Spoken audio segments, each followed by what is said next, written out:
guests in Lou. Anyway, happy Sunday, man.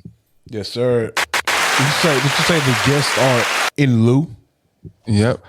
Speaking of, How much have you been drinking? man, why does it always have No, to no, be no, no. alcohol with you, man?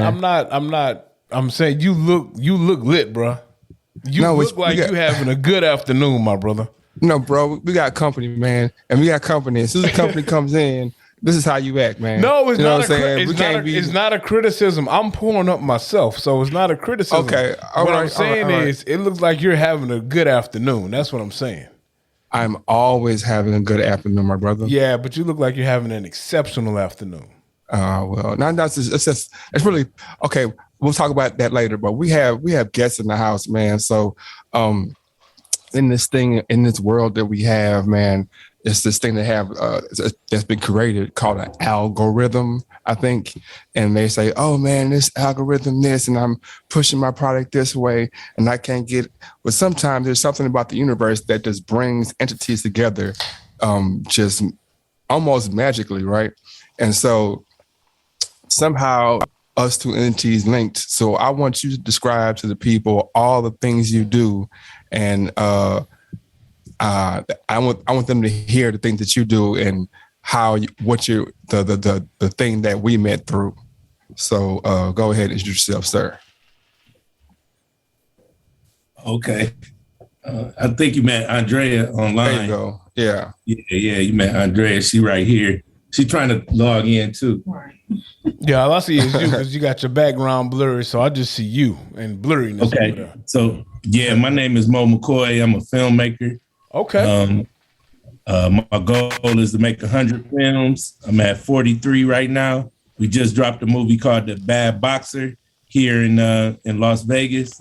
It was a sold out event at the Galaxy Theater, and then we came up with an idea to take the movie on tour. So we're gonna hit like 6 cities and show the movie, do a red carpet event, and then it drops on Tubi at the end of June. So I was thinking of it like music, like you do music, you drop a single, then you do the promo tour, and then it hit the radio. So I was thinking with the movie, if we generate that much attention going to these cities and showing it, then we can get people to watch it, when it comes out on Tubi. Oh, that's fire. Oh, go ahead, Book. I was gonna say, yeah. So in the interaction that I met Miss Andrea, she was asking people, companies or people who had business owners to post their brand, and in posting the brand, I think the next question after that was, would you like a sponsor? Would you like to be on our banner? And I'm thinking to myself, well, yeah, I would, but also I don't want to just put my business on your banner without having any idea. I'm all about supporting or whatever, but still you want to have an idea of what you're supporting, and just what's going on. And also I'm real big on connecting. And so I was like, well, ask a few questions. And like I said, that matured and all the way to where, hey, why don't we let you or allow you guys to get our listeners to be able to hear what you guys are doing, because I'm just about connecting. And then we had like 3 other connections I was trying to make, but I think it's wonderful what y'all do, and very, very much interested in your perspective on certain things about what you guys do. Cool. Well, we appreciate you having us. I love the name of your podcast. I think it's a great thing that y'all got going on, man, and I'm excited to be here. That's what's up. So we're gonna kick it off. First off, as a person who produces movies, what's the question you hear the most from people around you that are not in movies about your movies, like, or about just what's the question you hear the most? Oh, the number one question is, how do I get in your next film? When's the next movie? Yeah, when's the next movie? And what's your response to that normally? Come to our casting event. Mm. So we don't do casting calls. We don't do auditions. Yeah. We do casting events. So we'll throw an event that benefits the person who comes. Yeah. So we're not looking for actors. We're looking for people who want to be in the movie. So there's a lot of people that want to be in the movie that can't get into a movie. So we made an opportunity for people, whoever come to our event, get to be in the movie. So, I get it. I forgot. I kind of know how a traditional casting call looks. My wife and my sister-in-law are actresses. So tell me how your event looks. You know what I'm saying? I hear you got a movie coming.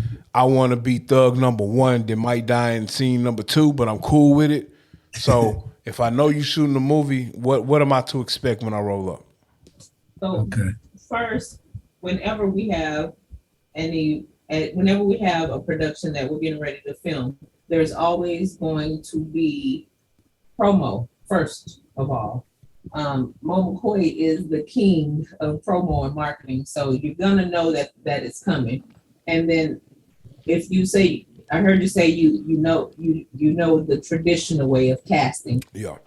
If you think about the traditional way of casting, you're going to be confused stepping into a fireproof casting event. Okay. Because normally, traditionally, you come to a casting call, you go and you maybe either read lines that you already have or lines that they present you with, and then they give you a call back, let you know if they've been thinking about you. You come back out for another interview. Well, with Fireproof, you come out and we'll either, depending on, let me start by saying this. When we have people that are preparing to audition, the audition has already started with Fireproof. We are watching your movements, we're watching your actions, watching how you interact with other people and things like that. 9 times. So I have a question. Sure. I have a question because definitely when I would come to events like that, auditions, or because there was a time in my life when I wanted to be a thespian. I thought I did. And so like the events I would go to. Thespians. And I said thespian, sir. I said thespian, like lesbian, but thespian. But go ahead. I'm sorry. Okay, I'm sorry. How's it go, sir? Talking about, there's too many people with round glasses on here. Okay, hold on. Okay, so when I was in, like, you know, when you sitting in the front, I mean, in the little room with everybody, I would always talk in an English accent. They're like, oh yes, I've been doing this for many years. You know, my mom, you know, and I would speak in an accent to the people around me. But then when I went back in the back, I would get into the character, whatever I was, and you know, it would throw off the people. And then, you know, because you go like in groups of 3s or whatever, so then they'd be like, oh man, he's a great actor, or he was one of those. Does that ever happen to you guys? All the time. Most of what I was getting at is when we get the auditioners to the back, a lot of them are looking for what's next or what to do, and we just want to be themselves. We cast people closer to the character that they're most close to in the script. So we want them to be as much of themselves as possible. If it's a script of our own, then a lot of times we can adjust it to where that person doesn't have to do too much to get into character. So instead of me as an actor acting, reading lines to kind of fit the character arc that you have written, you want people to come in, kind of see what their personality is, and then you can kind of tailor that character around that person's personality to fit them better. Absolutely. Oh, that's pretty fire. I like that. But what about me? My range. I've been to Juilliard. All of that range. That's what we're going to want from you. Oh, okay. Because I just, I didn't want to be. I'm all the years studying. Trying to be. If they have like a medieval movie book, you would fit perfectly as like the court jester. Why couldn't I be the king? You couldn't be the king because you're too comedic. You have jokes. Like the king is a serious role. No, I'm the laughing king. But you, however, you could be the court jester because you make people laugh. No, like you bring sunshine into people's lives, Boog. That's what I'm trying to say. I mean, that's real lovely, man. But I don't know. I can't Like, I don't know if I can go around saying, I bring sunshine in people's lives. You do. I don't know. Though, bro. I don't know. But man, so okay, so that's deep. So as far as making movies or creating movies, how do you go about getting scenery? Because I think a lot of times when we look at movies, or me personally, it's like some of the things like, man, they could have spent the extra $10 to get, to get like a real, like something. You got that Toys R Us gun. You could have went across the street to the, and got something that looked real, or, how much does that play into when you're making the film? Is that conscious effort, or? Sound like budgets to me. Yeah, definitely. You want to get the most realistic thing that looks the closest to what you can get. But that's how we raise our budget for the movie. We do events that connect to each film, and basically that's the budget for the movie. If say for instance the Bad Boxer movie, 177 people came through, and we took that and made the movie with it. Mm-hmm. So they all got their own poster. They all got, in the movie, they got to be a part of the whole process.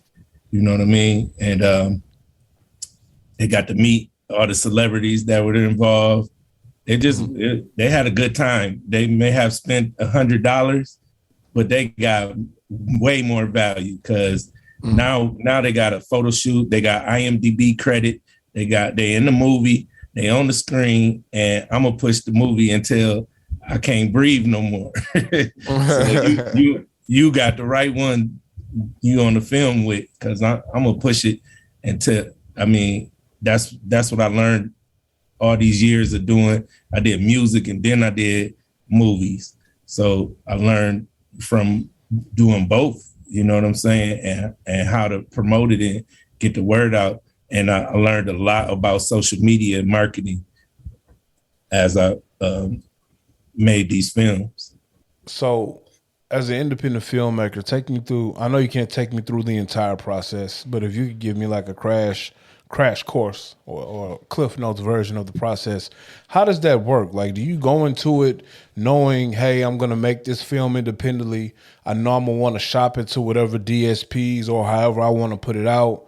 Do you even look at maybe a Netflix or, I don't know, Paramount Plus, their streaming platforms and what their qualifications are for cameras you got to shoot with? Do y'all do any of that? Or are you just kind of shooting it independently and trying to put it out however you want to put it out on your own? Well, we got 2 movies out on the platforms right now. One is called The Perfect Romance, and then the other one is called Frequent Visitors, that was written and starring Andrea Tyler. Both those movies hit all the platforms except for like Netflix. We got a deal with Maverick Films, and we have a deal with Homestead Entertainment, and so basically we know exactly how they want the movie. We make it to their specs, and then we send it to them, and then they get it onto the platform. So I came up with my own process throughout the making all the films that I made, and I got it down to a 10-day process where we produce the film. Sometimes it take a little longer depending on the film, but an average of 10 days. It just extensive filming for 10 hours straight, and we tackle what's on the script, just like you would if you was in a factory, and the product was coming down the line. You got to load the truck. You know what I'm saying? Basically, we got to film a scene, and the less back and forth and arguing on set, the better that we can do it. You know what I mean? It might only take us two or 3 takes, but that's where the talent come in. So part of the process is the first thing we do is the casting event. Now we know all the people that's going to be in the movie. Second thing is we do a script reading. Now the whole everybody that's in the movie get to hear the script together. Cast and crew. So we read it together. And that, I think that right there with new actors, it takes them to a whole nother level because now they understand the process of how to learn it. So a lot of things when I'm teaching, when we do that with new actors, I tell them, I say, okay, we're going to read the whole script, but now on day one, this is all you got to learn. These 2 pages, you know what I'm saying? So study that with another actor back and forth, learn the lines back and forth. And once they get on set, they snap in and we getting work done. So halfway. So after the script reading, we then do a film mixer. And that's when I invite all the press out and the cast and the crew. And we have drinks together and eat and just enjoy each other's presence. It's just like a halfway point, like day 5. And it helps us raise more funds to keep feeding everybody. And, you know what I'm saying, any things that pop up, it's always something that's going to pop up on the film and that you got to take care of, you know. So we get back to filming, 5 more days. Then we have the wrap party. The wrap party, not rapping, is you're done with the film. That's a wrap. It's a wrap, wrap party. And that's another way to generate some funds for post-production. Then we have post-production for 20 days. We should be able to film and edit the movie by 30 to 40 days, especially if in the process now we got an editor on set with us. And he's, the editor is gathering the files after each scene and putting them on the timeline. That's his only job. And by the end of 10 days, he should have 85% of the movie done on the, you know, because that's all he's been doing for 10 days is just lining it up, putting the best scenes together. So It should be in order. So 20 more days on that, we should be able to master down a new product that has a beginning, a middle, and an end. And that's what they're asking for. Cool. So then the next part of the process is you do the movie premiere. And then with each movie premiere, we do a after party, a comedy show, and we do a brunch or something, you know what I mean, where we bring all the stars of the movie and mingle with the public. I have a question. So, how open are you guys to? Because I'm hearing your formula, and it sounds like that's wonderful, and that's calculated, and that's a machine in motion. So, when something comes across your desk that's kind of abstract and left field, right? And I'm likening this to the first episode of Atlanta this year. A lot of people had a lot of commentary about the first episode of Atlanta season 3 because it was so abstract and it wasn't just about, you know, the story, but I think that we become so formula based that we don't allow for, you know, the abstract to come in sometimes. So how do you as a filmmaker and of course a writer and a producer, how do you sift between what's too abstract and what's too formulaic, or do you try to mix the two? Or I think as far as formula goes, the formula that we go by and the formula that we use is just the formula that gets you from idea to the screen. So whether the content is abstract or anything like that, that's a different situation. And as far as with our company, Fireproof TV, we pretty much take on anything that we can take on. If we can handle it as far as our production team, if we can handle it, then we'll most likely take it on. I like Did I that. answer that? Guys. I like that question, Bug. I feel like Bug asked that question because when we were actively rapping with our label. Oh, here we go. No, on some real shit. When we were actively rapping on our label, Bug was the abstract guy, and me and the King and Droop were kind of like, you know, formula guys. Like, you got to be this, and this. We can't veer away from that. And Bug would be the wild card and be like, "What about this?" And, you know, we like, "Nah, you tripping." But as I got older and I kind of reflected back on it, some of those times where Bug was like, "Nah, we should do this," I think he was right. But, you know, we were too stubborn to break the formula and kind of go with some of the abstract ideas. So, no, I like that question, Bug, because I think you got to have a mixture of the two. And, man, I got to stop bringing my cup up because these two young men got these store mugs over here, bro. Yeah, you man. You see that really, shit, bro? really small. Like, I'm like, You know what I'm saying? like, my little bitch ass aluminum cup, they got these store mugs over here, you know what I'm saying? See, I ain't even. I'm just looking at my cup. I'm like, I ain't gonna put my cup up, man. I'm like, you know what I'm man. saying? They got these store mugs and shit. You know, it's all good though. Prepare for the 16 shots. We thought it was 16 shots. Let's get started early. Bro, you never asked, bro. You never asked the most important question. I know. What's the name of this podcast, man? Now let's begin the story. That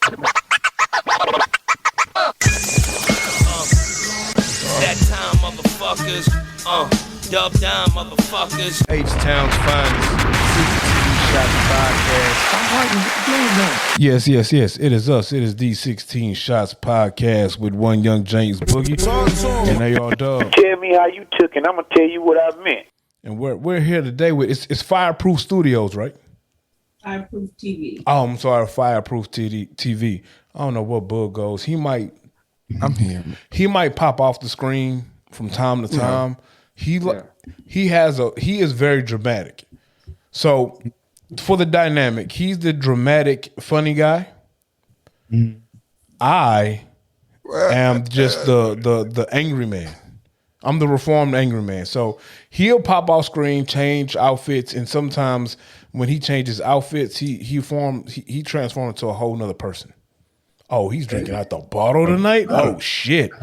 It's Jameson. I had to pull it out because they pulled labels, so I had to just you know, I will not, you know, I will be extra dramatic on this day because we do have producers. So to see or not to see my works. Oh shit!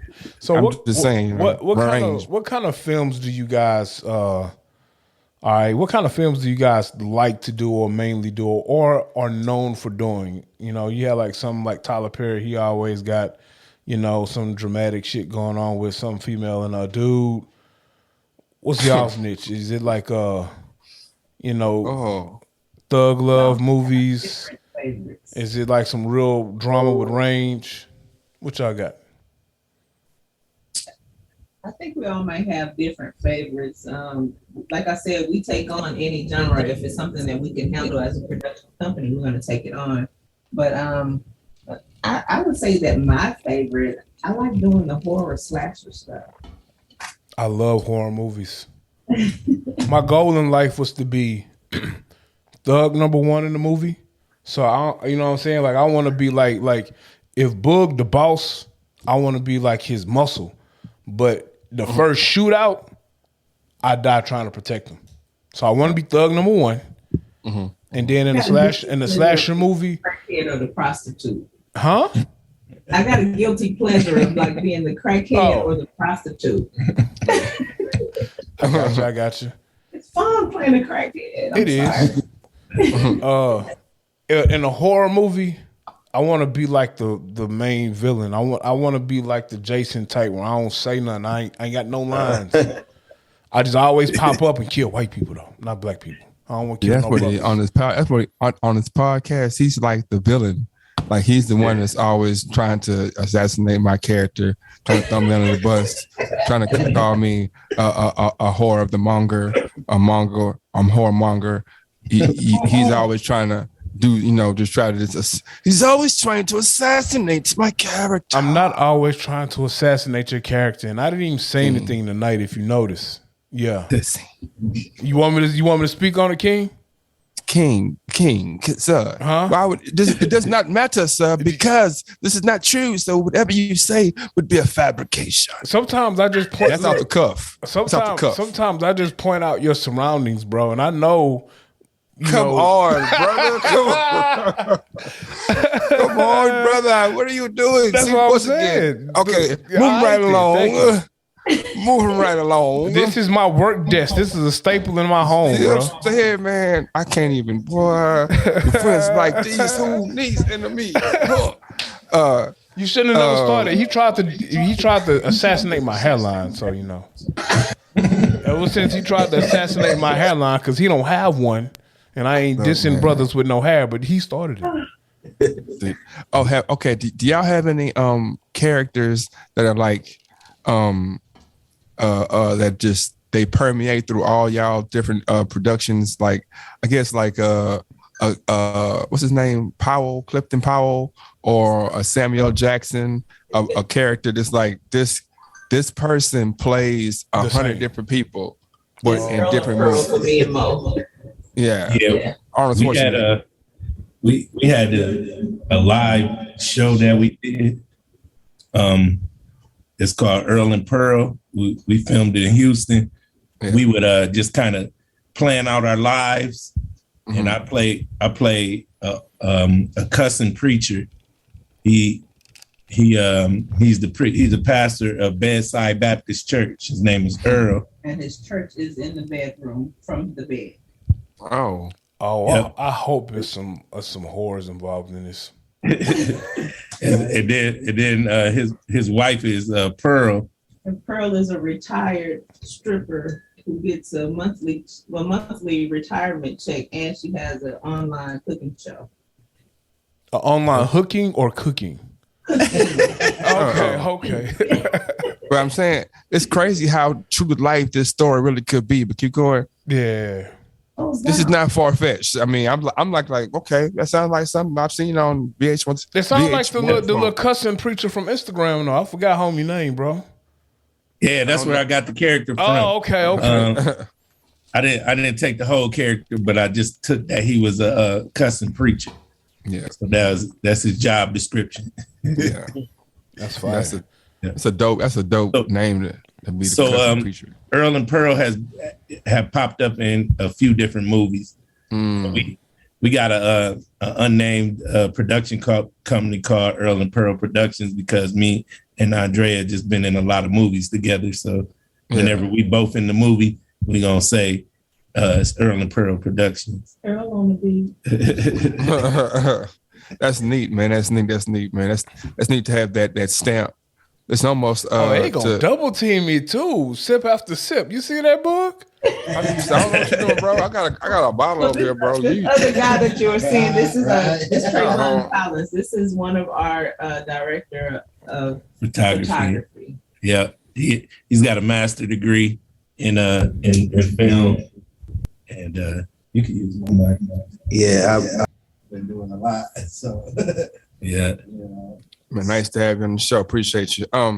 So what are some of the jobs and the occupations within the film that don't get the limelight but are uber important to the film being made that you think, this is a long ass question, huh? That you think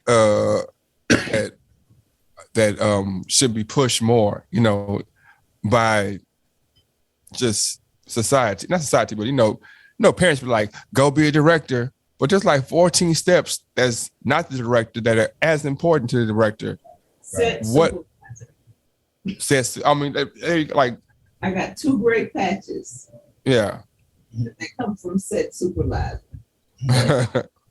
Though that's one position where pretty much you're in charge of where everybody is at all times, making sure that everything is done on time. And I mean, it can be a headache because you're dealing with every single attitude that you can think of at once without losing your mind. I was that before, but it was for theater. So it was like plays, And that is a headache because it's rolling live. You can't stop and replay the scene. Everything's happening in real time, so you got to make sure people are where they're supposed to be. The set is what it's supposed to be for whatever scene and whatever act, and you know. Did you cuss when things weren't right? I mean, who you talking to, bug? I cuss when shit, I cuss when shit going right. What are you talking about? Who the motherfucking I don't know The if you guys have motherfucking seen. plant supposed to be. You know, you got to make sure your mic not on. You don't have a live Yeah, mic yeah. so the audience can hear all that kind of stuff. So when y'all do y'all hire like a do y'all hire like a filming firm or whatever to shoot your movies or whatever you're shooting? I dabble in writing scenes and stuff a little bit. I wanted to record my own like short 20-minute series, whatever you call it. And so I was like, yeah, I'm gonna go cop one of these Red cameras. You know, it can't be nothing but more than $2,000, $3,000. And man, when I went to the Red camera that is 15 or 10 years old, it's obsolete, still costs 10 bands. And it's still fire, you know what I'm saying? And I saw how much they cost new. I'm like, 25 bands? That's not even the lens, bro. That's just the camera, the body. So how do y'all go about doing that? Well, Fireproof TV Films is a full service production company. So basically, built that company to be able to handle content, and the main content we make is movies, but we also get clients that want a podcast done or a flyer, a logo. They want to get their logos on the backdrop, you know, because we do a backdrop for every movie, and it's a good place to market, you know, your business, because everybody's going to take a picture in front of that backdrop. You know, that's what they do when they come to premieres. They take pictures and video, and it's a good time to, you know, show off your brand. And so we got a lot of different. It's different every day. Our workload is different every day, and we still making a movie.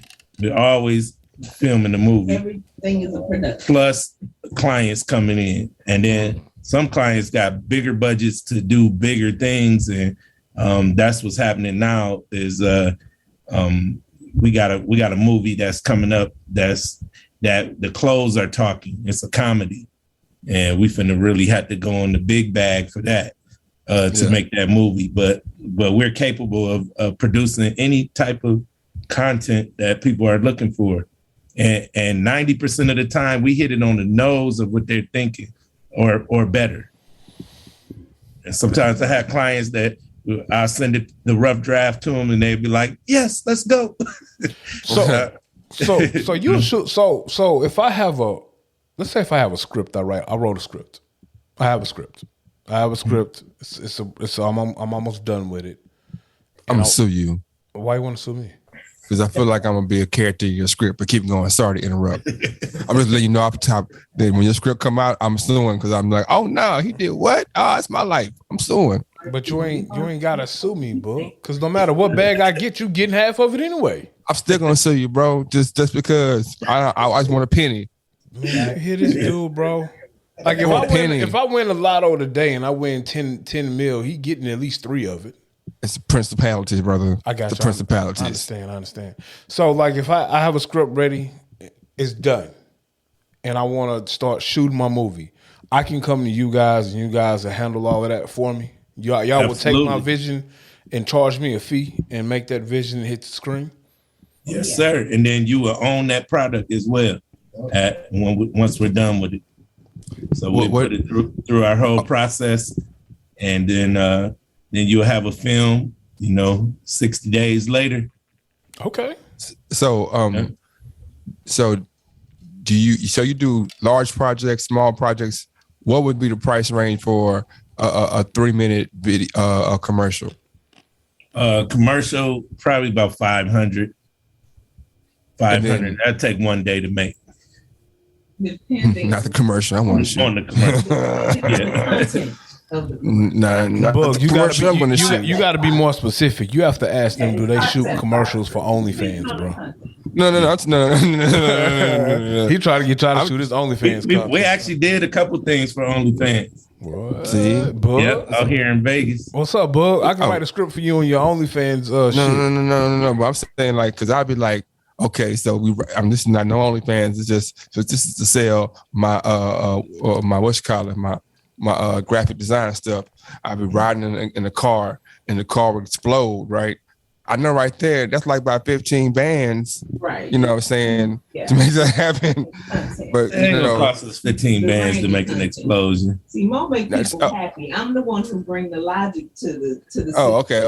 Like, I'm the creator, so when your head get bigger than my hair. Yeah. Then my oh, okay. 'Cause I'd be like, and then hologram Tupac came out and You know started what crib I'm walking. You asking You know for what too I'm saying? much. You asking for too much, my brother. But I'm you know what I'm saying? I'm just like, you know what I'm saying? I paid my $500, man. Now come on now. Man. I see y'all can make it happen. You better get Oh. Tupac. You better get you a your photo of Tupac and make him spin how you make this logo spin, nigga. That's gonna be your dancing hologram. That was the first 30 seconds though. I didn't get to the part where, you know what I'm saying, we was in the Super Bowl. I caught the touchdown. And they superimposed me and Icky Woods doing the Icky Woods shuffle. I mean, I'll see. but yeah. I end So- up with just the so- words. I can come shoot Words and music. I can write a 30 minute episode script for you guys. I can come, let's say I have my own actors. I can source you guys to shoot it for me. How much? Yeah. I know you can't tell me the exact number because there's a lot of things to go into it. But how much would something like that cost someone if they're an aspiring, filmmaker? Because everybody don't want to do the entire process. Some people just want to come up with the idea, write the script, maybe bring the talent and hire another firm to do all of that. So what would something like that cost? Yeah. So I think around it'll be starting at about 2,500, just depending on how many days it takes us to film it. Because we'll be bringing our whole crew. You'll be at a disadvantage just booking Mo McCoy. You want to book Fireproof TV Films, where I have a master's degree, a bachelor's degree here, and as a set designer, I got everything I need within the company. You know what I mean? And so I say just book us, and if you already got the actors, that's a plus. That's part of the process we do provide is casting. But if you got that taken care of, then that's something that we wouldn't even have to worry about. And we put it together. We even help train the people that you have how to deliver. And that's shooting in Vegas. So that's me and my crew of actors after they got their lines down and they're coming to Vegas for a day or two of shooting. And you can look to I can come out with a 30-minute episode, 5 bands, something like that. Yeah, we do that all the time. People will come in for a couple days. We'll film all their content, edit it, and send it back to them. And they came and did their thing. But we're also a mobile company, so we travel all over. We go anywhere. Go where we need it. Yeah. Yep. So that's why I thought it was a good idea to put the Bad Boxer premiere tour together, because we are a mobile company and we need to go out and touch the areas that we worked in previously and the areas that we want to expand in. So you said you're 40. You said 43 in 43 movies. Yep. Yeah. Okay. So I was thinking about in music, the early music that we made. I listened to it. I'm like, man, I think we kind of sucked, but we just had, people can see that people were enthused by our energy or by. You talking about our early music, or you talking about you in the yeah. Bunny Hop Boy days? I'm talking about out like. We were like on Casio. We had these old beep beep beep beep beep beep beep beep beep beep beep beep beep beep. We had these crazy beats that you know what I'm saying. We had Little beats. Fruity Loops, yeah, and our vocals were all messed up. You know what I'm saying. It was kind of trashy, but It was. I guess they felt the energy. And then you go to in later stages or whatever, and it's like, yeah, man, it's so much better. How does that work in movies? Because I know you guys are improving proving your craft all the time. It's an art form, so you can't really improve it, but you can finesse it a different way. Hey, you absolutely have to be a student of the game. I'm a student. I'm in school right now. Full Sail University for digital cinematography. Yeah. I'll have my bachelor's degree in 12 months. Well, 11 more months. And then my partner, Trayvon got his master's. Another person on our team got his doctor's. Oh, that's cool, man. What do you have your master's in, bro? Entertainment business. Oh, that's fire. Yeah. 'Cause I feel like it's even though I love my craft, it's more important to know the business. You know what goes on behind the scenes, learning contracts, learning what you can get away with, and just knowing your limits, and something that can save you from getting sued, basically. You heard that? Getting sued. So that's what I'm gonna do to you, bro. If you have a script and look, I'm telling you, you gotta tell you. There's no surprises. You gotta tell me ahead of time. Now, if you tell me ahead of time, I'm good. But don't be putting out no scripts, bro. And I'm just walking down the street and like, you heard new A-Dub, man? Like, no. And then it's like, this dude was skin. You know what I'm saying? I see it, man. So this is the truth, book. I do have a script that's probably about 85% done, and there is no likeness of you anywhere in it. I'm gonna go back and write you in it for real. And I'm gonna find like the closest skinny African who drinks Jameson out the bottle to play you. Yeah, I'm saying. He mad because I'm too on. See, once I reach the too on, you know what I'm saying? At what age did you reach 200 pounds? That's not important, bro. Because I was 200 pounds in the 6th grade, bro.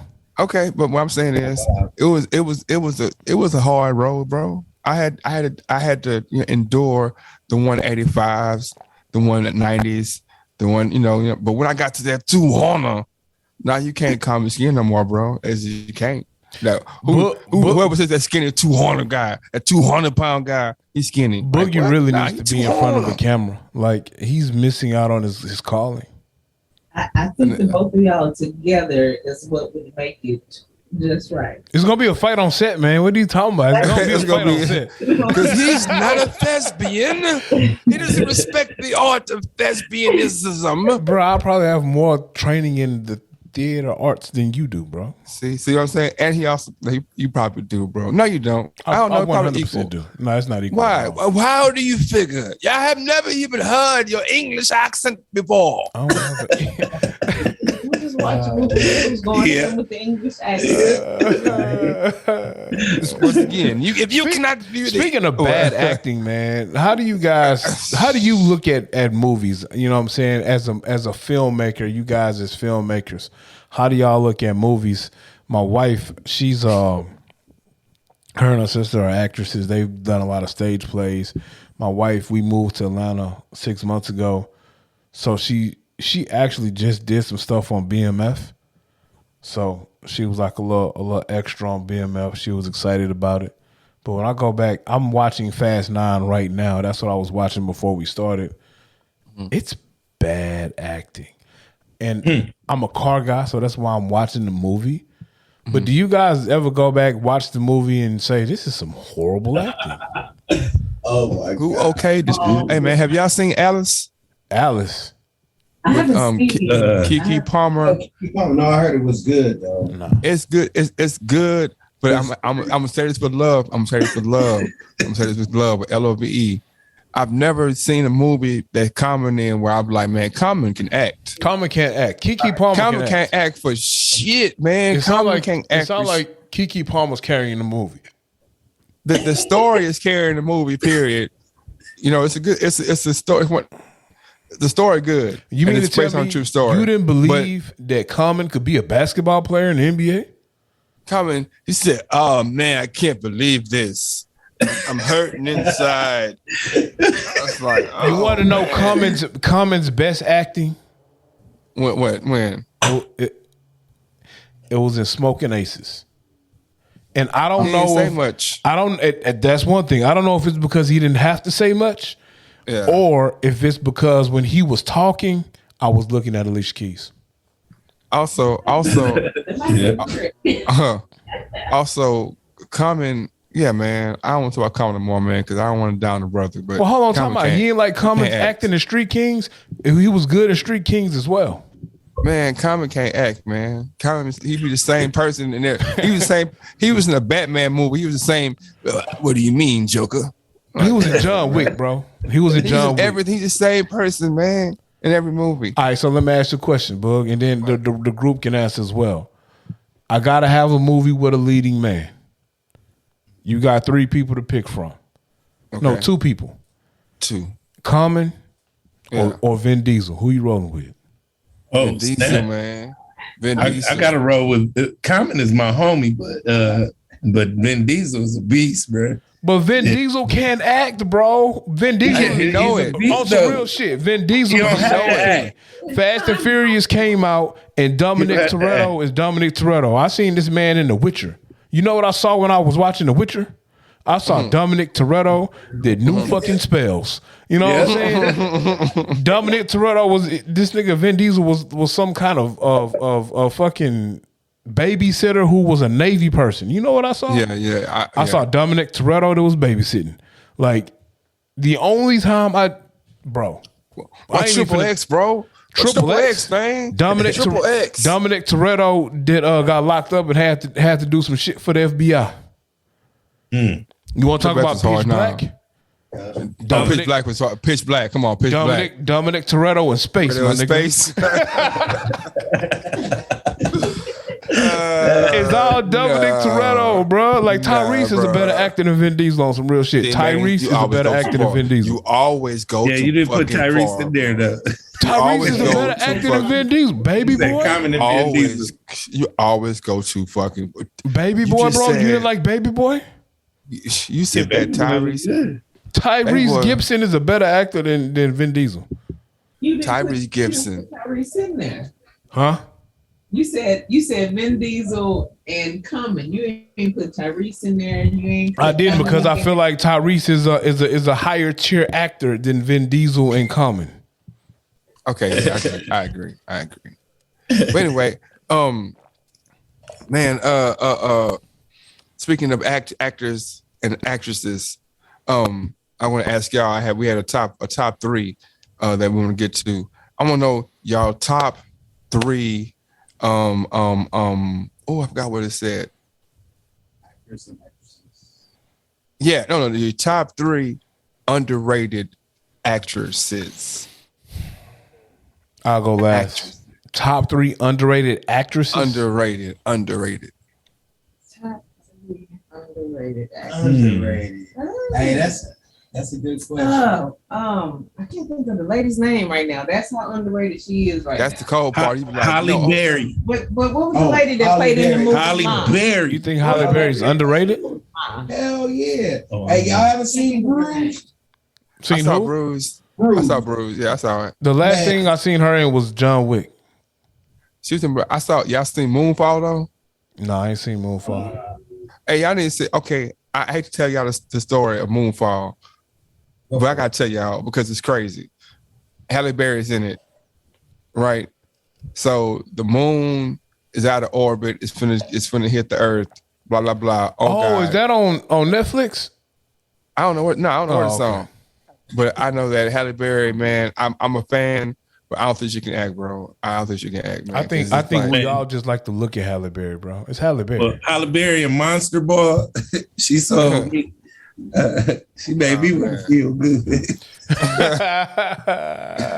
Halle Berry, man. Halle Berry, she's been a crackhead, so maybe she's a great actress. Because how we A good crackhead prostitute. how we believe that Halle Berry was she could be both. Now she All could right, be my a next- prostitute. All right, y'all ready for my next one? yeah. What's up? Sanaa Lathan. I was gonna say Sanaa Lathan was underrated because she actually can act, bro. That look good. They my Nah, baby. she can act. So now Lathan can act.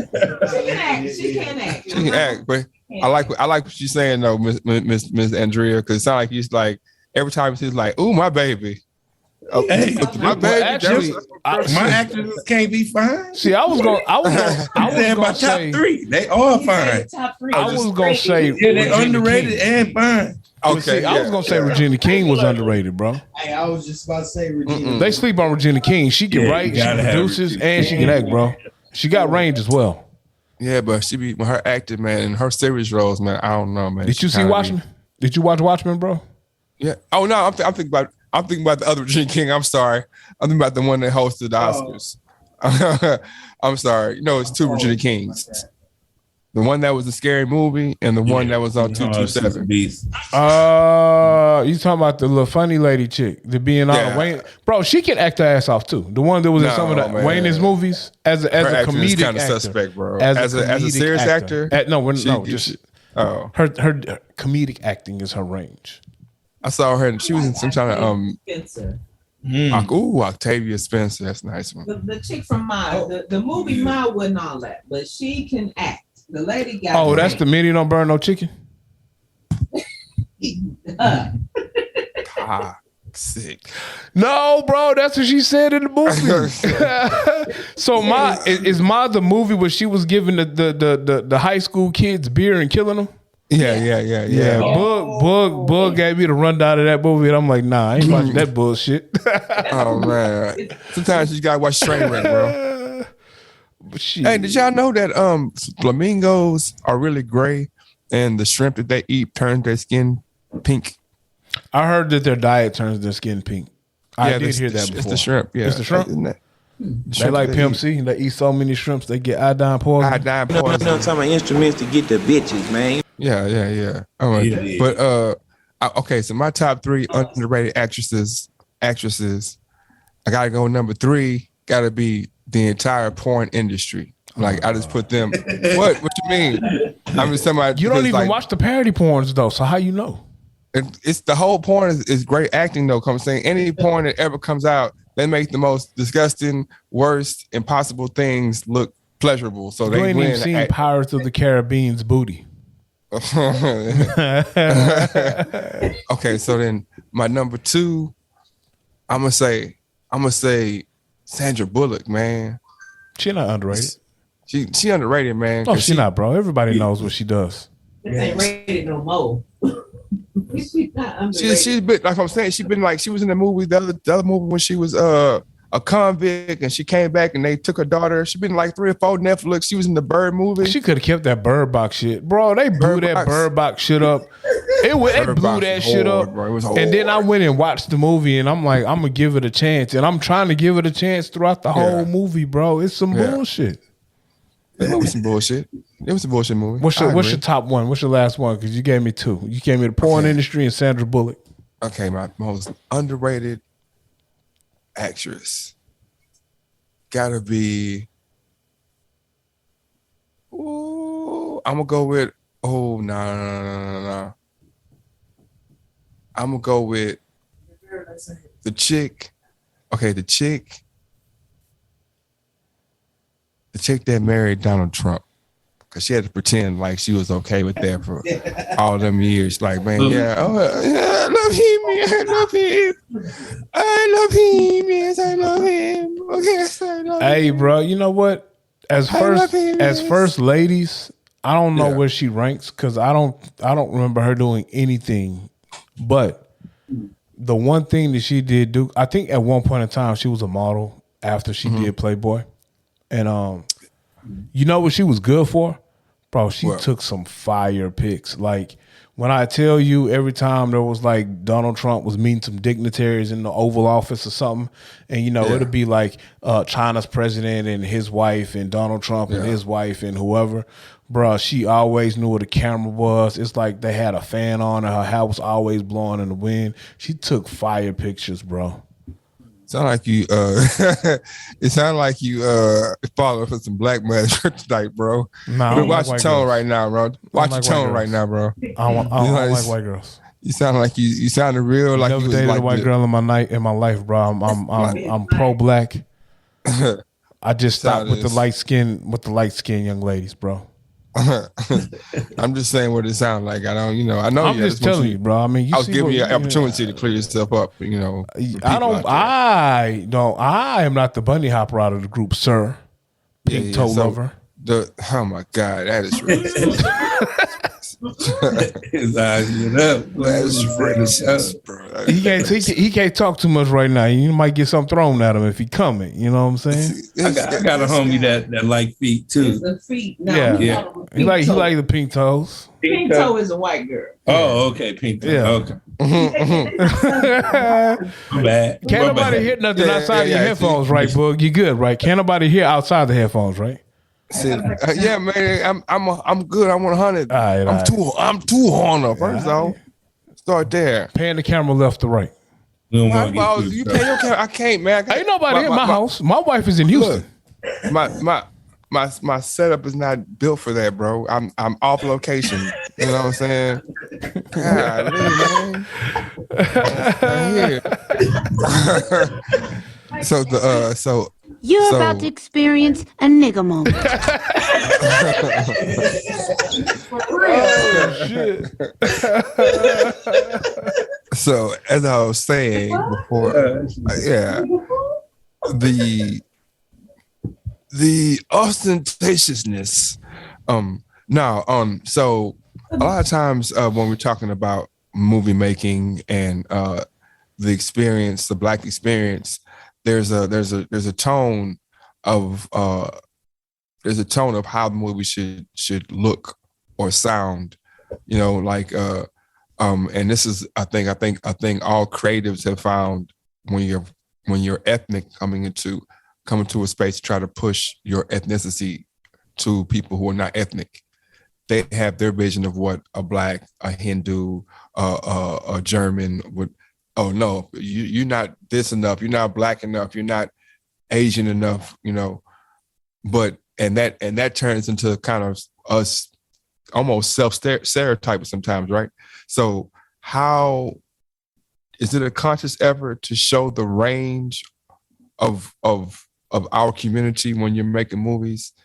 Do you feel like you have to they're not all Black kids love the Bulls. Some of them like, hockey. Some of them like, chess. Some of them like, whatever. Do you feel that obligation, or do you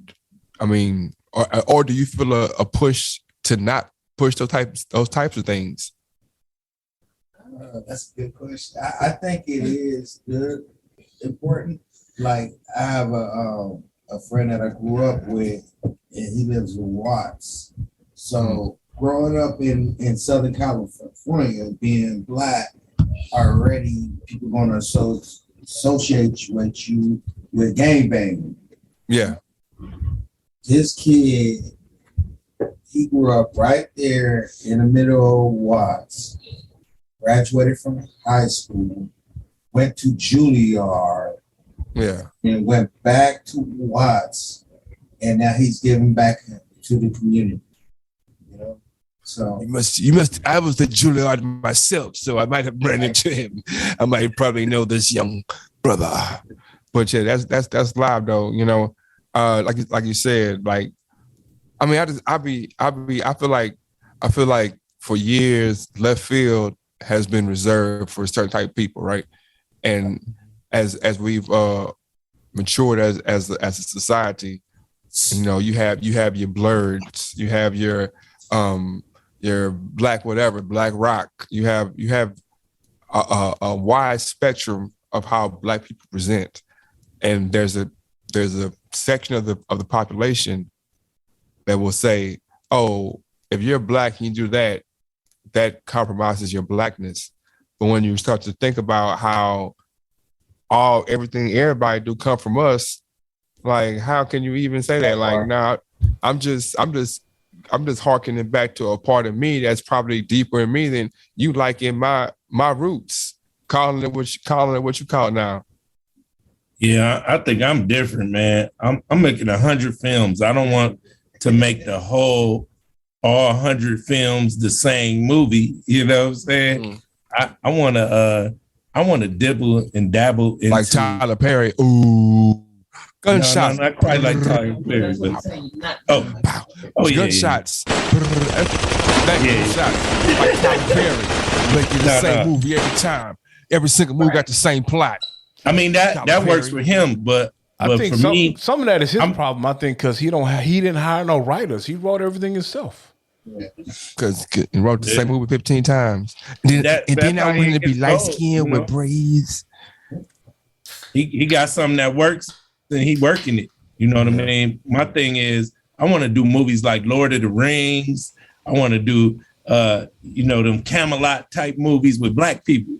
Yeah. I want to do a movie about the richest man in the world, which was a black man. Oh, yeah. Musa Massa. Yeah. I want to do movies like that. Yeah. Well, I think, you know what I mean? So I personally think, I don't try and go for the black focus. Even though if you look at me and you see me coming, you thinking soul sister number one all day long. But I find when it comes to the business part of working the whole media production type of thing, it's whoever is coming with the seriousness, because a lot of times you get, and I don't want to shame my own people, so to say, but you get a lot of people that talk the talk better than they walk the walk. They want to do this, they want to do that. They got this idea, they got that, and it's going to be this, that, and the other. And then when it's time to put the boots to the ground, they know where to be found. Or they don't want to pay. That too. Your price is your price. You know what I'm saying? And so if I'll pay someone else who don't look like me $6,000 because that's what they asked for, when y'all tell me it's $6,500, I shouldn't be looking for no discount because we all black. Absolutely. I should pay the price. Nigga moments. Yeah. Well, I think we all get those type of customers. Yeah. I think we all experience those type of customers, and we just try to add more value to weed out that type of customer. We experience them a lot when we come to like things when we have an events. The red carpet events. You got people coming up. I'm on McCoy cousin, or I was in the movie. I should get in free. Oh no! One lady came to the last red carpet, and it's no shame to you, ma'am, because I know you know who I'm talking about. But this lady came and said, my son was in the movie and he had a speaking role. Like, ma'am, everybody over their son was in the movie. Had a speaking role. Somebody at least sneezed. Everybody did something. You're going to pay as well. Yeah. It just is what it is. My pet peeve on that same note for the last year, and then, I've been biting it, but just clothes with other people's name on it real big. Like, like Michael Kors. And I'm like, bro, man, like, oh man. Yeah. I'm like, oh man. Like the psychological damage that does, that people I don't think people realize, like it went from like having a little like one word to the whole entire garment saying that. You think me seeing that every day doesn't have an effect on me? Like, or it doesn't have an effect on, that's definitely psychological warfare on a different level. You know what I'm saying? Like, and then like who would put something with a name on it all over it and be like, this my name is worth XYZ.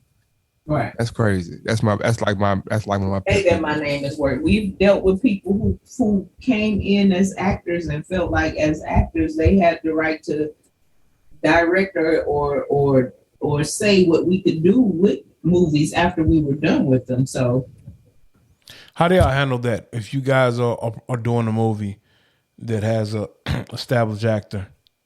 Do they feel like they're doing y'all a favor or something like that, or do they bring that type of attitude? How do y'all guys handle that? Well, 90% of the people have gratitude because they've never done things like that. Even Boo Capone, who's a seasoned actor and artist, he loves what we're doing and he supports exactly what we're doing. And it's just it's always one bad apple in the bunch. You have people that come in and ask, okay, y'all doing the red carpet, what I'ma give? Yeah. And so if people don't understand, they don't understand the sacrifice that we put in trying to put that together. We're paying for everything. You know what I mean? At the Bad Boxer premiere, we had a balloon boxer, we had the throne, we had 2 backdrops, we had a press team, security. You know what I'm saying? And the theater only holded 77 seats, so we had 150 people. So it was like, it was a lot of work. For people to find seats. Yeah, so it's not like a big money grab doing a premiere, but it's a big thing that brings people together, that is fun to do, and we create more content when we do that, and we check a mark in history. We premiered this movie this day. Yeah. In history. And so every business comes with people that just try to push the envelope. Like when we did a movie in Grand Rapids, Michigan, and a girl thought that she should be on the cover of the movie, and she didn't even film one scene. She didn't even film a scene.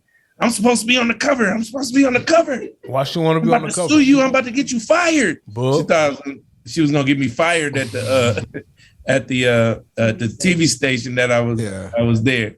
Yeah. Didn't know that I was part of the TV station, like not as an employee, but I'm my own company.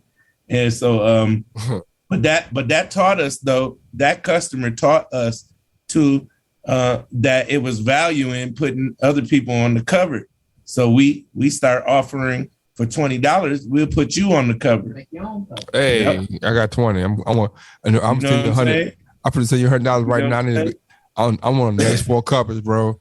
What kind of films though? Because I know what kind of films you want to be a part of. Exactly. Don't encourage them, please don't. Yeah. So it's like that. So, showing my range. You keep learning every film you make. We deal with a lot of ups and downs while we're making the film, and I'll just go back to the Bad Boxer. We lost our crib because of the Bad Boxer, because we had 177 people come through our crib, and that broke the lease agreement. And it was a pandemic, so where else could we take them to cast them for the movie? So we brought them to our spot, and they kicked us out for that. You know what I mean? So each movie comes with its own sets of adversities and challenges that we have to overcome. And then y'all had 177 people come through at once, or was it? Not at once. I was finna say like 20 at a time. How they find out though? Online. We just post online. You know what I'm saying, on Facebook. Can't tell you all the secrets. It's part of the process. Okay. So I had a question. Okay, this is a 2-part question. Do you have an actor or a comrade or someone you work with that when they came in, from the look, you were like, I don't know about this one, then they turn out being the one? Or have you ever had somebody come in and you've been like, I don't know about this one right here, and then you try out to be totally right, and like, I knew it, man. Like, why we even trust? He had no mustache. Why we trust him in the first place, man? Yeah, my boy Roger McGee. Yeah, they call him Droop. He's straight gang banger. My nigga, straight gang banger from LA. Yeah. California only ball on you like that, right? He came in and he learned how to act, and he is one of the best actors on our squad. Yeah. And sometimes we have to tell him, hey man, let it go. Yeah, 40 Crip, my nigga, 40 Crip. He'll get on somebody's back. Yeah. We were like, hold on, man. Scene. Yeah, don't kill the videographer. I think Roger may be one of the biggest growth. Yeah. growth. Yeah. And also we have another as far as the teens go, Lord Side. Yeah, Lord Side. He's extremely. He's been in about 4 of our movies now, but he came out and he was extremely shy. Didn't want to say much, talked real low and stuff. But you can see his progression over the time of the different movies that he's been in, and right now, whenever he comes out, man, this guy is a whole entertainment. He's the whole process by itself. So yeah, I'm gonna start getting my facials again and start work. I'm putting clean up. You know what I'm saying, and get back into my acting bag. You know what I'm saying, start shaping regularity because the thespian that I am should be, now that I know I can, I can start with the pictures, right? The pictures, and I'll have, I'll send you the $100, and they'll see the cover, and they'll see who is the guy like this in the back. Who is that guy? So you say y'all did the movie the Bad Boxer? Is that the name of it? Yes. Did y'all work? I'm assuming it's about boxing. Did y'all work with any boxers to do the movie or anything like that? Yep, we worked with a lot of boxers showed up while we were filming, but we worked with Justin Mayweather, that's Floyd Mayweather's brother, Jeff Mayweather. We worked with Henry Tillman, he fought Mike Tyson. We worked with Floyd Mayweather Sr., Vidal. Say that. Eduardo Jr. Vidal Pinheiro. He's from Spain. Oh yeah, he can box. If he can't do nothing, he can't speak no English, but he probably can box though. Exactly. You know what I mean? So we did tailor our casting around boxing. We did have actual boxers in the movie. I hit the Negro with the left. Yeah. and then I want to shout out the Latin community. They tapped in with Oscar Arriaga. He's a singer in his world, and he's a superstar. And he loves our process. He came. He paid for the casting event. He paid for every event that we had. He comes out with a translator. Mm-hmm. He don't speak no English. No, he's a boxer. Oh, he's an entertainer. Yeah, entertainer. So in one of our movies, we had him perform his music. So that was just because we knew he was an entertainer. So we wrote him in. Yeah, but I got about 20 songs. They're fire. They're up. No, they're not. Hold up, man. Hold up, brother. Because your 20 songs that you have right now are them 20 songs that you sung on that we wouldn't allow you to sing on. Slow your roll, brother. So some backstory. Slow your roll. When we had our record label and rap group, that was one of the abstract things that he wanted to do was sing, and we said no. And I will admit, yeah. As I got older and I've heard a couple of your projects, you got 1 or 2. You don't have 18 more. Yeah. So why couldn't even finish, man? Can I finish my statement? Go ahead, finish. I don't want to silence you, my king. Yeah. I got like 20 songs. You got 20 3. songs. 3. 20 songs. You know what I'm saying? Some of them are group, some of them are solo. You know what I mean? They're not. They're purposely non-dated projects. Like there's no Cash Money taking over the 992, none of that kind of stuff. You know what I'm saying? It's it's not dated. You shouldn't have slugged Juvie? No, I'm just saying that if Juvie never got big and he came with, back that thing up or back that ass up, and then he tried to play it in the club in 2020, he'd be like, not 2000. No, they won't, bro. They run to the dance floor. No, we still, y'all know we still get live when they come on. If it first came out to my first, it came out. If it never came out and it came out in 2022, they're like, this old ass shit, man. They still gonna twerk to it. It might. I don't know. Have y'all seen Chloe? Chloe who? Chloe Bailey. Oh yeah. What she do? Oh boy.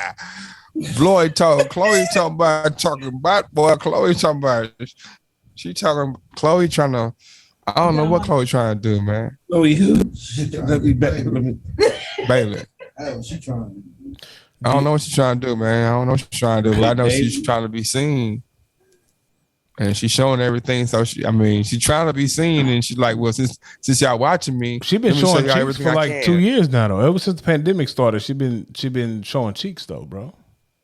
Man, she got this little video out, this little whatever. You would have seen. It's like, I mean, look, I see everything, sir. And it's like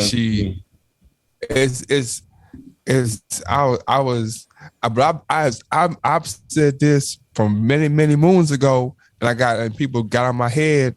I was like, man, y'all need to stop letting y'all little girls listen to Chloe, man. Chloe's on transition, man. She not for the kids no more, man. She getting out of there, man. She not. It's nothing against Chloe. I'm just saying that you don't want your 12-year-old doing what Chloe doing. Who you want your 12-year-old listen to, Chloe or Coily Ray? Now one of them. Man, what you mean? You gotta pick which one. You gotta pick which album you finna purchase for download. You gotta purchase one of them for download. You got to. I ain't tripping though. Like, kids listen to whatever you want to, cause we listened to some shit when we was kids. Yeah, we did. Yeah, but the difference is this though. As a kid, you either had to steal like the music from your older sibling, or your parent had to actively. We from H-Town, so your parent would have had to actively take you to Soundwaves to purchase the music. That's the I'm from H-Town too. You from what? Hey, come on now. Okay, H-Town. I'm talking about. But we always had that auntie or that uncle that snuck in that you listened to it, but they explained it to you. Yeah. Oh, see, my brother 8 years older than me. He didn't explain nothing, so I just found his music. So, like I remember the first rap tape I ever listened to was Rodney O and Joe Cooley. And so that's when I fell in love with like the dope dealer chains and the denim outfits. Bro, don't act like Rodney O and Joe Cooley ain't go hard, bro. I was not a fan of Rodney O and Joe Cooley. But then I remember this day, the first time I ever heard Outkast. My brother was in the military. He 8 years older than me, so he went off for deployment. He came back. I don't know if he went to basic training or what, but every time my brother would come back, he let me go through his bag, the little army rucksack, whatever you call it. And I remember homie had a CD player, a Walkman. That was like state-of-the-art shit back then. You know what I'm saying? He had a bottle of Jupe cologne. I stole that, sprayed it on, stained up my shirt because, that Jupe was red. It'll stain your clothes up, but it smelled good back then. Yeah. And he had the first Outkast CD, the Southern Playalistic Cadillac Funky Music. Yeah. Bro, I listened to drop that these CD. bows like Dusty Rhodes. I listened to that CD on repeat for like a week while spraying Jupe. Shit, man. Man, still is. That was time to drop these bows. I met bows. Outkast at the Circle City Classic in Indianapolis, man. At the what? It was humble. The Circle City Classic. Yeah. When you look up Circle City, actually, it do be some shit from Indianapolis. What is the Circle City Classic? I'm glad I finally met somebody who went because I never knew what it was. It was like it was vendors there. It was live performances, big artists performing. But Outkast was just getting on. And so they were getting ready to go in, and I was walking in with them. Oh, you old? We Outkast. We do it. I met AJ Johnson. That's the first time I met him. He's been in a couple of my films too. But I met him at the. We was in the elevator. For some reason, my mom and her friend used to fly all over the country with me and my cousin just to show us different cities. You know what I'm saying? So we went to that Circle City Classic. I met my AJ Johnson was singing on my cousin. He was telling him about his ears. Rest in peace, AJ Johnson, man. Yeah, that was my guy, man. And then Outkast was just sitting outside, man, and we chopped it up with them. They said they was artists, they was finna blow up and all that. We like, we gonna follow you. You know what I'm saying? I didn't know they was gonna turn into that, but damn, you know what I'm saying? When he said time to drop these bows like Dusty Rhodes, then I yell ho. that I was like, yeah, you pretty much summed up my whole entire childhood right there. That's how I felt about everything. I was like, I'm gonna drop a bowl on one of these people. I ain't gonna lie. I wanted to, ever since that day, I wanted to attend a Players Ball. Oh, yeah, I just have a fascination about pimps. So, I used to watch all the docs. It was just one doc. It was about the International Man of Leisure, the Midwest pimp. You know what I'm saying? Like I used to Memphis pimps, Atlanta pimps, Pimpin' Ken. What's the Bishop Dunn Magic Wand? Yes, The green is for the money, the gold is for the honey. Church. Church. Which one of them pimps we got on our album unofficially? Oh, that's Pimpin' Ken. That's Pimpin'. It was Pimpin' Ken. I'm telling you. Okay, yeah. We took that. That was a weird night. We took that, man. We took that. So we an hour and a half in, and I gotta. My eyes is gonna, explode off my That's because head. you're drinking Jameson out the bottle. Before we go, if I wanted to contact you guys about future work, how can someone contact you? Well, you can go to our website, fireprooftvfilms.com. You can find us on social media.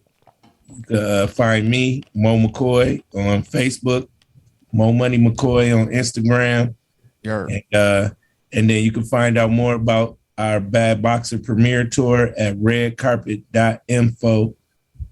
And, tap in with us. Yeah. And on Instagram, you can find me at Sister82. That's SUSTAH82. And on Facebook, Andrea Tyler.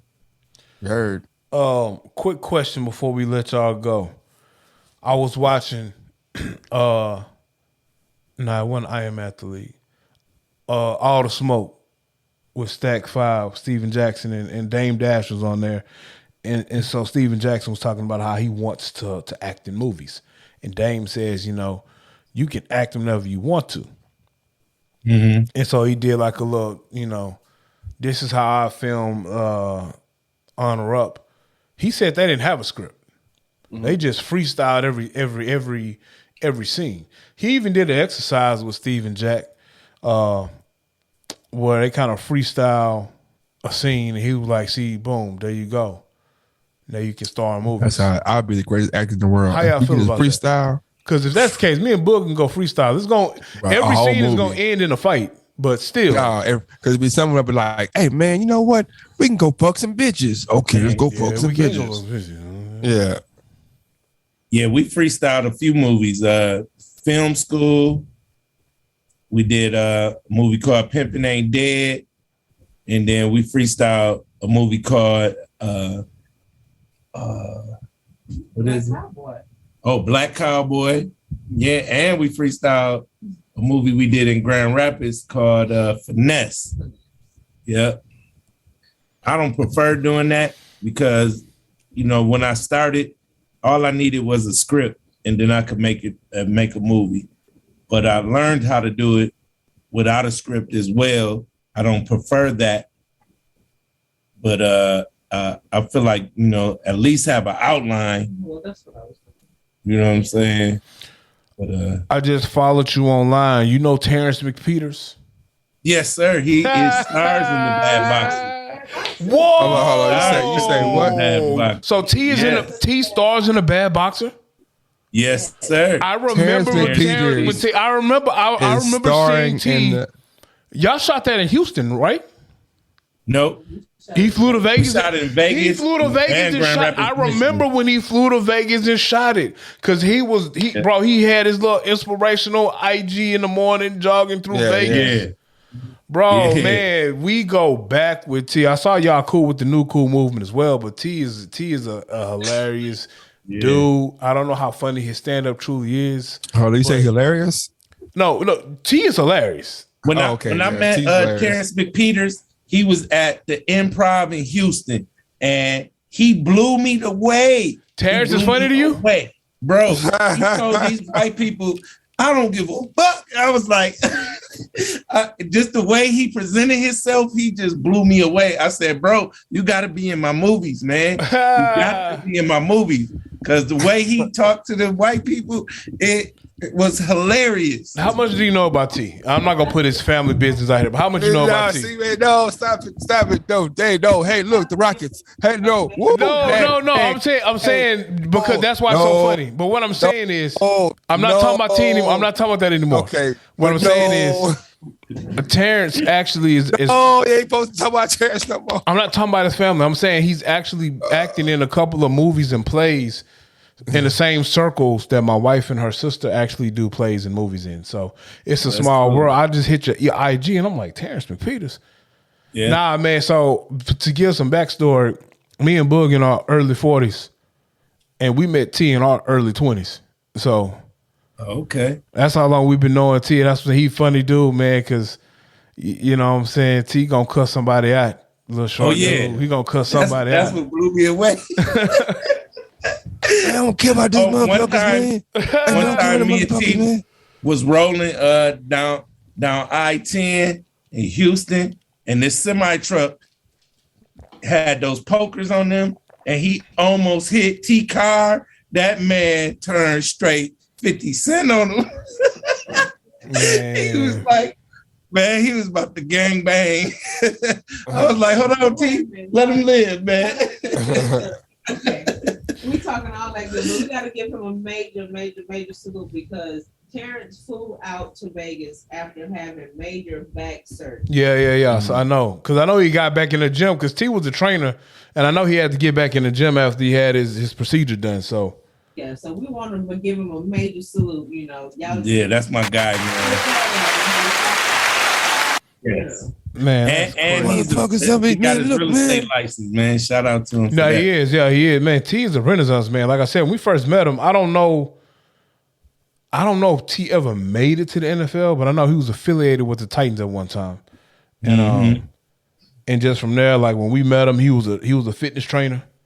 Yeah. And just a good guy. But he funny though, man.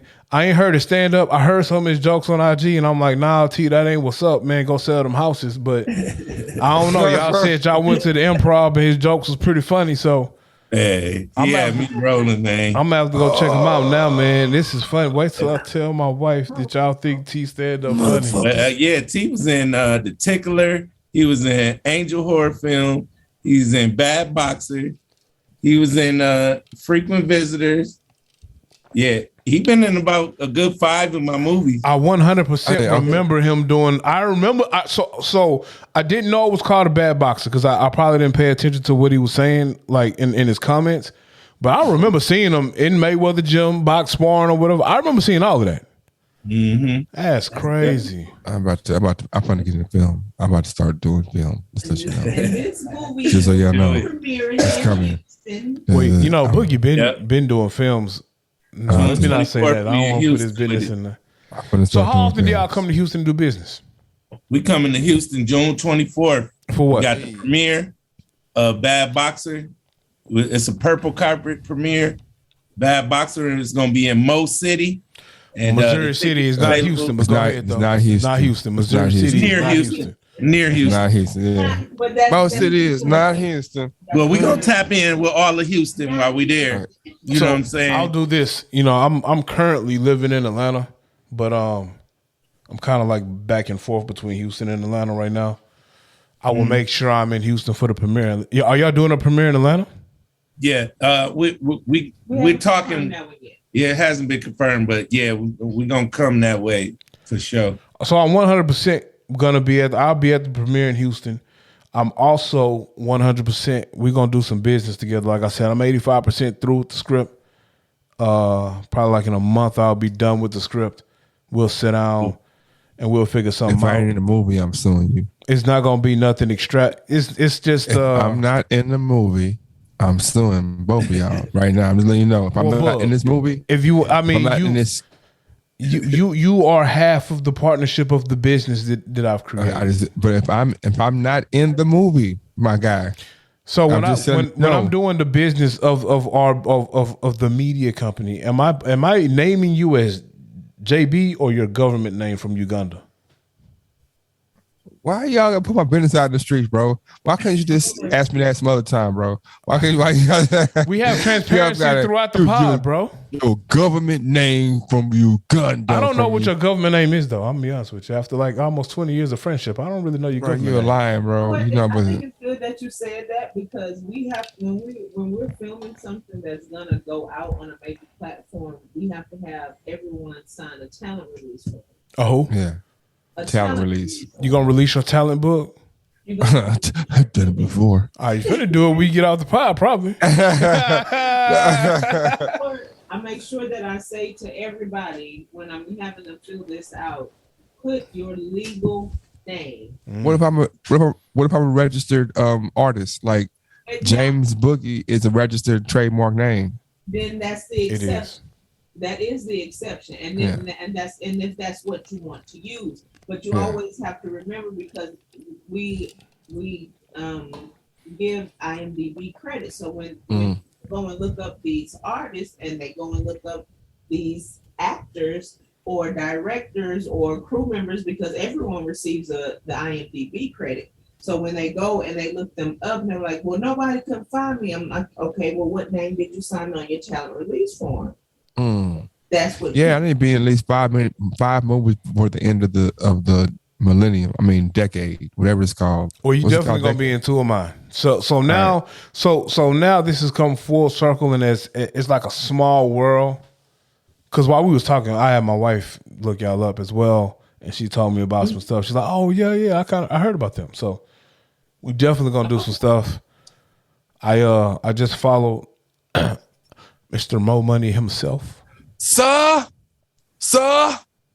And next time we do this, whether if it's when we meet in person to film this 30 minutes of this script I got, or we do another podcast, man, y'all not finna be hoeing me with y'all Thor cups, man. I'm letting y'all know that now. You know what I'm saying? Y'all lucky I'm not at home in Houston, because I got some Thor mugs at the highs, but you know, they ain't Houston. I'm in Atlanta right now, so. We in Vegas right now, but we coming to his. So y'all actually live in Vegas though? Yeah. How y'all like living in Vegas? That was so, you know, one of my landing spots would have been Phoenix, and my market would have been over Phoenix and Nevada as well. So I would have been able to hit Vegas up when I wanted to. Do y'all like living in Vegas? Vegas was a place I wanted to move to. I like Vegas, man. It's always lit here. You know, you could go outside and something going on. You know what I'm saying? And yeah, I like it here, man. I see myself staying on this side for a while. And see, that's what I like most about. I don't really go anywhere. I just like the fact that if I want to wake up at 3, like every time I visit Vegas, I wake up at 3 and it's something I can go do. So I like the option of it. I don't like the fact that stuff shut down at 10 o'clock. Plus, I like the 24/7 aspect of Vegas. That's the part. It's Vegas. I love like the energy. Cars. You know, I need to be around it. You know what I mean? I like that energy. And people fly from all over the country to come here and spend all their bread. Although, just let me get $1 off each person. Yeah, the Las Vegas Raiders stadium, it's not as fly as I thought it was going to be. It's literally just a stadium. Like when you look at the strip, it's literally in the middle of the desert, and the stadium is just like there in the desert. But you know, it's also the desert, so the cars don't rust, and you can roll your drop at 2:30 in the morning. So that's why I want to move. But your handle might be hot, so be careful. Oh, I'm from Houston, man. You know, with the humidity and all of that, that's the one thing I do like about Atlanta. It ain't Houston. Like, it was a little warm today, wasn't it, Bug? Yeah. It was very warm. No, it was actually cool. It was a cool day. But it was a little, I had on a jean jacket today, man. You know, I just was walking around and, you know. On the jean jacket, man? What you talking about, bro? The denim? Jeans still stylish. Don't do that. Don't do that, Bug. Not you with your little Adidas tights you be wearing. Cause you too haunted. Remember, you too haunted. Yeah, you trying to sound fine. That's what he wanted to say. He would say, Boogie done got fine. He put out his pants. I've never said that in my life. Never. That's what it sounded like to me. I really gotta go though, man. Appreciate y'all for coming on, man. So give y'all socials one more time and give y'all website so our fans can know where to find y'all at. And if y'all are cool with it, I'm going to label this episode The Bad Boxer. Cool. All right. That's cool. Cool. So give everybody your socials where they can find you. Yeah, so make sure y'all tap into the Bad Boxer premiere tour. You can go to redcarpetinfo.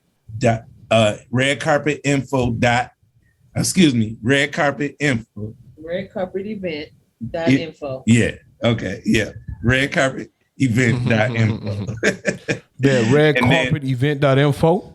Yep. And then it has where you can buy the tickets to be at the premiere that's in your area. And then fireprooftvfilms.com.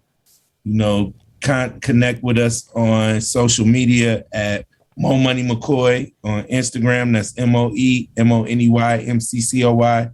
We also got a page for Fireproof TV Films. We also got a page for Bad Boxers, the movie. Bet. Yeah, you can check us out right there. So, Mr. McCoy, I already added you on IG. I befriended you from my personal account. What I'm gonna do tomorrow, I'm gonna shoot you an email from the 2530 Media email, bro, and we'll do some business. Like I said, I got a script that's gonna be ready. I think me and Young James Boogie, we might do some promo stuff. We might get you guys to film it because I feel like the money I'm gonna spend trying to buy cameras and then the 6 months I gotta learn how to really use it. I might as well, just pay y'all some bread and me and Young James Boogie can hop on a flight to Vegas or whatever and do some promo for a day.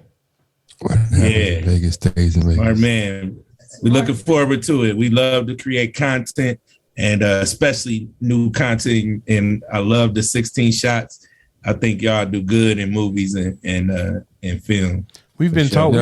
Somebody 15 years ago told us that we can make some money in front of a camera. I said pause because Boog trying to do porn, but we'll figure it out. Do that too, but Boog, you can do that. You know what I'm talking about? He finna do it right now. You finna do it right now.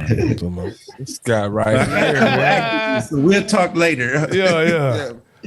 Well, it's been a pleasure here in Vegas.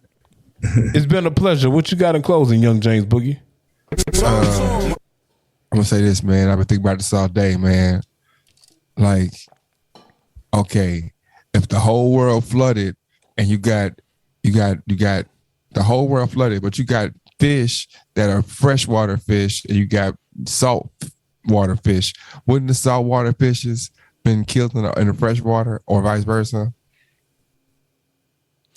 But wouldn't the waters mingle? So if the waters mingle, somebody got to die.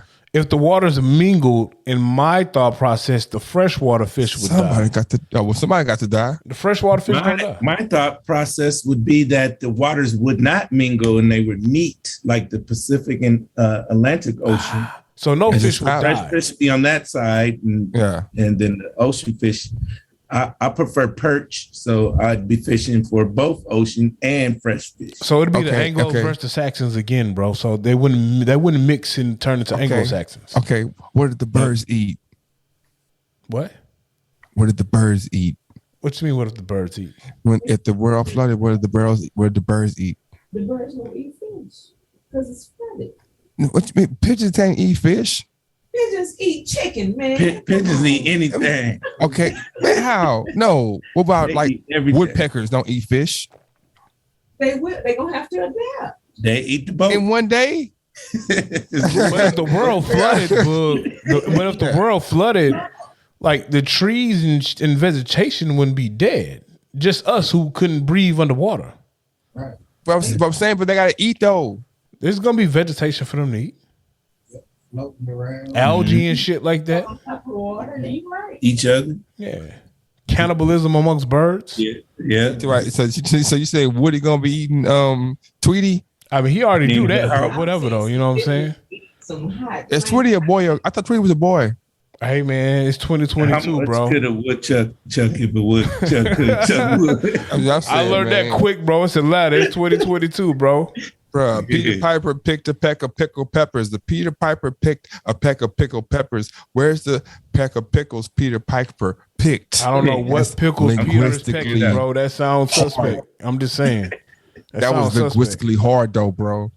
That That was sounds linguistic. suspect. Like it's like somewhere, bro. Somewhere, somebody's English teacher or somebody's speech therapist or whatever. Like, oh fuck yeah, hell yeah, But he we nailed the Peter Piper pepper. We can't be keeping these good black people up as late as we stay up with our shenanigans. Yeah, I gotta go, bro. man, because I gotta wake up early, man. So hey, it's been a pleasure having you guys on. We will be in contact. I'll send you that message tomorrow, and we're gonna set some stuff up. Hey, this has been another episode of the 16 Shots Podcast. With shout out y'all's situation again. Fireproof TV Film. Fireproof TV Films, Young James Boogie, and AR Dub. Tell me how you took, and I'm gonna tell you what I meant. And we out. You know what I'm talking about? Instruments to get the bitches, man.